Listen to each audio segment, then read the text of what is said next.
South Africa taking care of Australia 5 times in a row in ODI bilateral series now. What a fantastic record. Also, Cheteshwar Pujara calls an end to his career. We cover a bit of that. The Bronco test. Do you know what the Bronco test is? I will talk a little bit more about that. Also, we cover a bit of football and tennis all in this week's show. So let's go.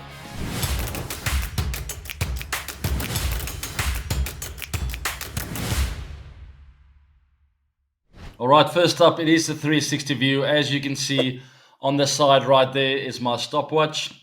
6 minutes, 360 seconds. I am going to get right into it. So let's go. Hit it. Pujara retires, guys. First topic of the 360 view. What a fantastic player. I played with him at RCB for a brief while. I think it was 1 season, maybe 2. He didn't play a lot of games, so he won't have fond memories of it. But I do, as I've always enjoyed his presence. Very quiet, calm, collected kind of character. Just a nice guy. Genuinely had a smile on his face more often than not. And that's what I'll remember about him at RCB. His test career is what we'll remember about him when it comes to cricket.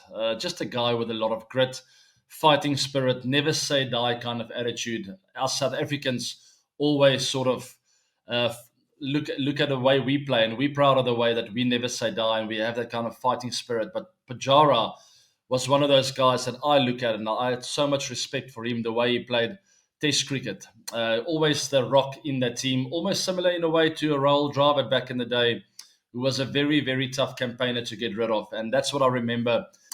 One Test match that stands out is the one that Wanderers. It was a draw at the end of the day, but a very exciting Test match nonetheless. Puig got around 150. I got some runs at the back end there alongside Faf du Plessis. Very entertaining into that Test match, but that is one Test match where the ball was moving around. Probably didn't feel comfortable for most Indian batters to play out there, but he was prepared to fight it out for his team, and that is Cheteshwar Pujara for you. Puj, congrats on a wonderful, wonderful career. You can be very, very proud. Australia and South Africa down under, guys. South Africa winning 2-1. Little bit of bitter pill to swallow at the back end of that ODI series, as I really would have liked a clean sweep, and we had that opportunity. But credit to Oz for not giving up, for coming back strong, and sort of, even though losing the test, the ODI series, still having that fighting spirit within them. Captain Mitchell Marsh, I thought, led from the front really well. And all in all, just a really good ODI for them, but lots of areas for them to worry about as well, as they've lost 5 ODI bilateral series against South Africa now since 2015.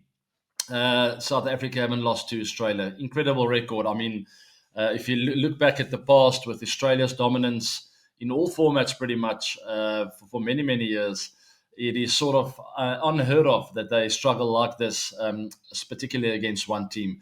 But as a South African, I'm very proud of the boys. I feel we still have areas that we can work on, in particular the consistency of the batters, and hopefully they will sort that out really soon. As you can see there, ODIs coming up for South Africa, also T20s against England, and the squads have been announced. So that is the third topic. A little bit of changes in that T20 side for South Africa playing against England. The ODI side, very similar. As you look at the team list there, Matthew Bretzka stands out for me in the ODIs, very consistent. It was a shame he didn't play that last game against Australia, but he'll be back against England. Looking forward to hopefully get more starts for him. Brevis I've spoken about. We just need a bit more consistency from him. Nice to see the young guns there. Nandre Berger, also Leandre Pretorius. Keshav Maharaj, I don't have to say much about him. Kagiso Rabada, hopefully he'll stay fit and be at his best. The T20 side, a few changes there. As a few guys are missing out. There's not much to cover. Lazard Williams comes in. Marco Jansen makes his comeback after his injury. We've seen Kwenama Parker and a few of the other guys play in the series against Australia. It's a very exciting series coming up, a very important one for South Africa as that World Cup is around the corner. So I think Coach Shukri Conrad will be getting a lot more serious with regards to getting the right combinations out there on the park to make sure they find that exact blueprint, the right matchups, the right partnerships and combos to go out there and win some games of cricket and to get ready, to get battle ready for the World Cup. Next topic then, the Bronco test. I touched on it in the intro. I actually didn't even know when the team told me about it. I said, "What is a Bronco test?" But when they explained it to me, I knew exactly what it was. I've been doing it ever since I was 16 years old. Over here in South Africa, we call it the sprint repeat ability test. It's one of the worst you can do. Very clearly remember at the University of Pretoria, also at Supersport Park, in the cold winter mornings of South Africa, in particular the Highveld, where there's not a lot of oxygen. The altitude here is, I think we're like 1,500 meters above sea level, so not a lot of oxygen, okay? And those lungs would burn. So that is where you run 20 meters, more or less. It changes from team to team. Sometimes it's 10, 20, 30, 40. Anyway, let's say 20, you do the 20 meters, you come back. Without stopping, you go 40, you come back, you go 60, you come back, you go 80, you come back, 100, you come back. You repeat this until you can't anymore. But anyway, and it's all time trial as well. You have certain levels that you have to beat. I remember my early days, I pushed it very hard, and then I had to maintain those levels because now all of a sudden the fitness coach knew those were my standards, as every player would have different standards. So great to see India introducing this into test training, sorry, the Bronco test in their training. But that's what it's all about. It's just a lung burner, and it's great for fitness, obviously, but not so enjoyable all the time. But the hard work needs to be done in order to become more resilient as a team, and it's great that they've adopted that. The BCCI has introduced a serious injury replacement rule in domestic cricket. Very interesting, in my opinion. All I hear when I hear that is grey areas, left, right, and centre. Very nice idea because I know a lot of big players have missed out with big injuries. I think of Rishabh Pant and a few others. So nice idea, but good luck with making that black and white. I'm sure it'll be very difficult. As my time is up, 360 seconds. That is the 360 view. Let's move on. This is AB Reacts. First up, I want to talk a little bit of football. Manchester United will be playing in the Carabao Cup. That will be tonight, 12:30 a.m. IST. They will be up against Grimsby Town at Blundell Park. I've heard of Blundell Park, but haven't watched Grimsby Town play a lot of football. But as we've learned over the years, all these teams are incredibly dangerous, even though you play against a powerhouse, Man United, who maybe haven't been as powerhouse as per usual over the last few years, but definitely signs of a comeback sort of showing over the last few weeks with Ruben Amorim's team starting to show a little bit of firepower up front. I like the attacking options they have. Didn't have a fantastic match against Fulham, even though they got away with a draw. Away from home, we'll take that 1-pointer. I think it should have been better, a little bit more clinical with their finishes, more clinical and direct with defense as well. As our goalkeeper, I feel, sort of not really standing his ground. But, I mean, he's a new and a fresh face in that Man United lineup, and hopefully he will find his feet. All in all, I'm fairly optimistic with Man United season ahead and hope they will go from strength to strength. There's also a lot of cricket, guys, happening on Fancode. Sri Lanka tour of Zimbabwe, Netherlands tour of Bangladesh as well, Afghanistan, Pakistan, UAE, Tri-Series, all on Fancode. Don't miss the action, guys. Also in other sports, the US Open tennis, that started. I saw Novak Djokovic winning his first game. I was very happy about that. He looked in fine form, and well, we all are hoping for him to win another major. No, not. I know a lot of people don't like him, but I do. And I really hope that he has one more in him to get to 25. What a fantastic role model and player he's been over the years. Also, then, last but not least, with AB Reacts, the Springboks finally coming right. Remember, I spoke about it in the 360 Live as they lost the first game against Australia in that series. There are 4 teams in that series, by the way: Argentina, New Zealand, Australia, and South Africa. South Africa losing to Oz in the first one, then beating them in the second one. And now there is a mountain to climb as we go to New Zealand to play the All Blacks twice, not just once, but twice, back-to-back games. After sort of losing a bit of confidence, I am not as confident with the Boks going over there, but I do still back the boys to sort of stand up and to show that resilience that they've always showed. Thankfully for them, New Zealand found a way to lose to Argentina in that last test match. So they're also on 1 win and 1 loss as they beat Argentina in the first one. And it's all to play for. in the series. Very much looking forward to that. And that is all for AB Reacts. Let's move on to the combox. Okay, then, this is the comms box, guys. And as you know, with the 360 Live, I generally only do it between 20 and 30 minutes per session, so I can't cover all the questions. I've decided today I'm going to pull up some of the comments of the 360 Lives of guys missing out. And I do appreciate you all, and I'm very thankful for each and every one. So let's put up the first comment then for this week's comms box. Hey, you should make a Discord server. What is Discord? No, I'm just kidding. I don't really see the point, but it's something I will think about. I will discuss it with my team. If I feel there is a lot of value in that, it's on top of the shows that I do and also the social media presence that I have, staying in touch with you guys, then I will definitely consider it. But Mr. Gaming here, Logan Gaming, thank you very much for your support and for being a super fan. All right, the next one then. Who said I'm not Indian? Yes, that sounds like a comment that I made at the WCL. I mean, I'm Indian, big fan of Abrat friendship. I think that's AB and Virat combination. Yes, there was a bit of tongue in the cheek. What do you mean non-Indian? I am Indian. The guy told me that I'm one of the most loved players being not Indian. And I said, you said I'm not Indian. Maybe I am. I've spent so much time in India. One of my favorite places to tour to, my second home, as I call it. And I'll forever be grateful for the people of India changing my life. Aryan Saini, thank you very much for being a super fan as well. Next comment then, guys. Moving on to the next one is AB, should the Super Sport Park be renovated for the 2027 World Cup? I don't think so, Dex. I do feel all the stadiums that will be hosting games in the 2027 World Cup will need a bit of work, a bit of upgrading, but not completely renovating. Renovating sounds like a lot of money, but I do feel they'll need a little bit of love, and hopefully they'll get the funding for that, as a lot of different parties will get involved, helping to fund South Africa to make this a fantastic tournament. And I'm very much looking forward to that. It's about time. The last time was in 2003. I just got out of school. I remember that was the World Cup where I worked with Adam Gilchrist in the nets of the University of Pretoria. I saw all the Australian players there that day, and that's one big day that stands out to me, where a legend came up to me and said, AB, remember, you need to work on that left hand. I still have a shirt of Adam Gilchrist in my gym area where he wrote that message to me, keep working on that left hand.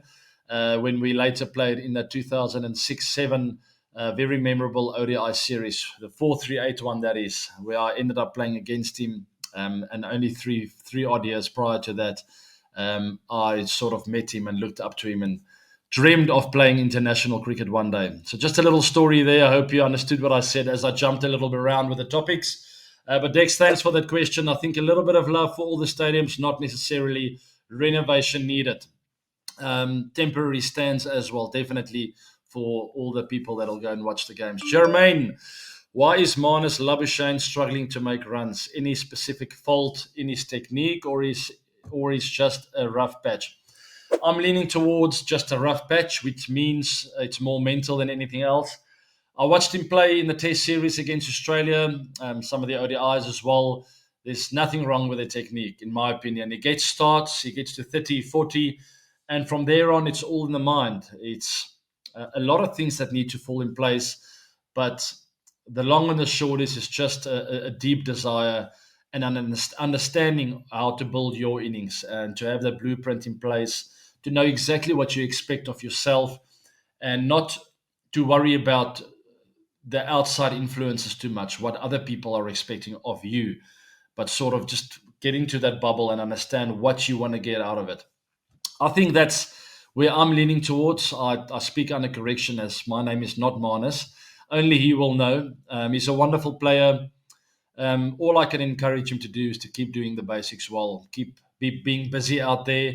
Don't think too far ahead. Stay in the presence, in the now, and just enjoy being still at the crease and playing the ball nice and late. As I've always found a lot of enjoyment in that when I'm moving so well that I see the ball clearly. Even if I get out like that and I feel like, you know what, I did the basics well there. I saw the ball and I was happy to just follow my blueprint, and I got out. It's okay. But the times when I don't see the ball well, or I was thinking too far ahead, playing a shot that I generally wouldn't have been playing, trying to sort of manipulate the game too much, and I walk off the field getting out like that, that's where I start going, oh, what am I doing? And that's where you don't want to be. So hopefully that's not the case for Marnus, but the long and the short is that's more mental than technical or physical or anything like that. I'm sure he'll sort it out. He's a world-class player. He's a nice guy as well. And I wish him all the very best and many, many runs to come. All right, next one. As we're getting towards the end, Oja Sav Research. Hi, Abby. Where would you currently rank SA20 among other T20 leagues and its growth while competing with football and rugby? Good question. And the easy answer would be second after the IPL, as I've said it before. And I still do believe that. But I also feel we have a lot of work to do still, a lot of growth still to come. Fantastic first few seasons, and I'm very much looking forward to season 4. As we've seen a new winner as well, which is good and healthy for the tournament. As you know, Sunrisers Eastern Cape won the first 2, and then now my Cape Town winning the third one. So we're going to the fresh season with a new winner, defending champs, my Cape Town. I think of leagues of like the Big Bash, the 100 in England. The 100, by the way, hasn't really taken. I enjoy it. I watched a really good game the other night. As I think I can't remember the team's name, but they scored like 100 of the last 30 balls or 28 balls. It might be the Oval Invincibles, the home team at the Oval, played a home game that night and chased down a fantastic total. So, yes, nice, but the rule changes take a while to get used to. And that's why I feel I watched with my kids the other day and they had no idea what was going on. 5 balls, 10 at a time. It was just crazy. They were like, Dad, we can't watch this. And I was like, sit down, I'll explain it to you. So it might just take a bit of time for the 100 to get to a place where they start dominating a bit more. But I feel for T20 cricket, I think SA20 is right up there. Very close competition with the Big Bash and a few others. But I do feel coming over to South Africa, the passion of the South African fan, also the time of the day that it's being published or broadcasted around the world, not published, broadcasted. I think it really works in our favor, as a lot of people around the world can watch it relative to the time zones. All right, next one then. Thanks for that question. Vignesh, how was data analysis plans and strategies about different bowlers venues? Yeah, so I mean, Joe Root actually answered it exceptionally well the other night, and I'm talking about that particular game that I was just speaking about, the Oval Invincibles. I can't remember who they beat. Can't remember. I think it was Kent. I just don't remember their name, but anyway, I think it was Kent against the Oval Invincibles. And Joe Root was talking. He plays for Kent, by the way, and he was talking about Trent Rockets. There we go. I just remembered. Didn't need my team for this. Trent Rockets against Oval Invincibles. Joe Root was answering this question, and he said it's a combination of all. You have to read the situation of the play on the day. You have to know who you're up against. You have to understand the conditions, the wind direction, the swing, the movement of the pitch. Is it turning? Is it swinging? Also, you'll have to understand the blueprint of the bowler. What is his tendency when he's under pressure? How does he get his wickets?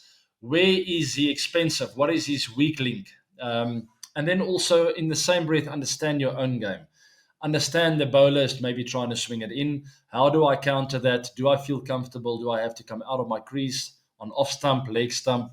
Lots of information, data and analysis, strategies, and all kinds of information help. But there comes a certain time and a place where you're out there in the middle and you reset, and everything you believe will be in your brain. You almost already have the blueprint written. Now it's time to come back to the basics. It's you and the ball. I want to see it clearly. I know what the bowler's trying to do, but I'm not going to premeditate. I'm just aware of all the information. So for me, I never relied too much on the info, but I knew about it. And that was the most important thing. And then I always sort of fell back to being natural, showcasing my talent, and being true to who I am, and my authentic self. So that's a long answer. I hope it made sense, guys. But yeah, that's it. Brian's treasure hunting. Can't wait for those bats to be released. Me neither. There's one of them right there. I think they look pretty cool. They will be out soon, guys, and we are still really just working to get everything cutthroat and to the T, exactly how we want to. The websites, the shipping. There's lots of things to think about. The different ranges, the softs and the pads, the gloves, all kinds of different things to think about, and obviously the different sizing. We'll get it all in the shops for you guys soon, also on websites. So it'll be out there on the internet to buy. Keep an eye out for that. Looking forward to it. Thanks for that. Next up, it's too cool for school. I've got something really cool for you guys. There's something you don't know about me, and I'll tell you after this video.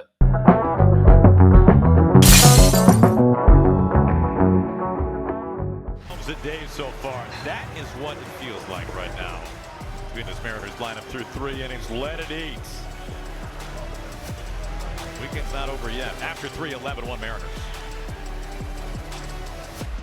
That's so good to watch. The youth enjoying sport. I'm not sure what sport it was. I think it's baseball. Mariners leading there by the looks of it. But anyway, that youngster having the time of his life, absolutely smashing the popcorn. It was a baseball game. It is confirmed. I watched a baseball game once, the New York Yankees. It was actually Derek Jeter's final game. I had to think a couple of seconds there to remember his name. I'm sorry to all baseball fans. As you know, we don't really have it in South Africa. I know we play a bit of softball from time to time, but I haven't really ever followed baseball. But I know the name Derek Jeter, New York Yankees legend, GOAT. And I watched his very final series, which was really cool at the Yankee Stadium over there in New York. I think it's in Harlem. It's the area where that stadium is. I was there with Danielle many years ago. What a fantastic time. Anyway, back to the boy eating the popcorn, enjoying the baseball. I thought I'd pull it up because I actually I think it's close to a popcorn addiction. I have gone to the big screens before. I've watched movies before that I can't even remember the name of. All I went for was to have that popcorn, my slush puppy or soft drink, sit back for 2 hours and in a dark room and just enjoy my popcorn. Honestly, I've watched some of the most terrible movies ever, not really being interested in the movie and just enjoying my popcorn. So there it is, something you didn't know about me. I am a popcorn fanatic, like that youngster at the baseball game. All right, guys, and that is it for this week's 360 show. My week has been quite busy. I'm actually moving out of my house. We are planning to do a bit of renovation work on our house, talking about renovating Supersport Park and some of the South African stadiums earlier. Sort of reminded me of us having to move out in the next week and a half, 2 weeks. My wife's very nervous about it. She feels we need more like 3 months before we can move out. But I'm in a hurry to do a few things that I've been wanting to do for a few years now. And I'm very much looking forward to that. Actually, we one room shy as our daughter has moved out of our room. And the boys are still sharing rooms. So we only have 3 bedrooms in this house and we need a 4th. So that's what we're working on. As the boys will start wanting their own rooms, I'm not going to bore you that anymore. Lots of action around the world, guys. Carabao Cup, as I mentioned, Asia Cup preparation, all on Fancode. Also the US Open, tennis, lots of other cricket, other sport, rugby coming up. You know I love rugby. Thanks for joining me in this week's 360 show, guys. Like the show, share, and subscribe to this channel. Hit that bell notification to make sure you are updated on everything that's happening. Have a wonderful week. I'll see you this coming weekend on 360 Live. Goodbye. All right, this is AB Reacts. Thanks for joining. Not thanks for joining. Okay, cool.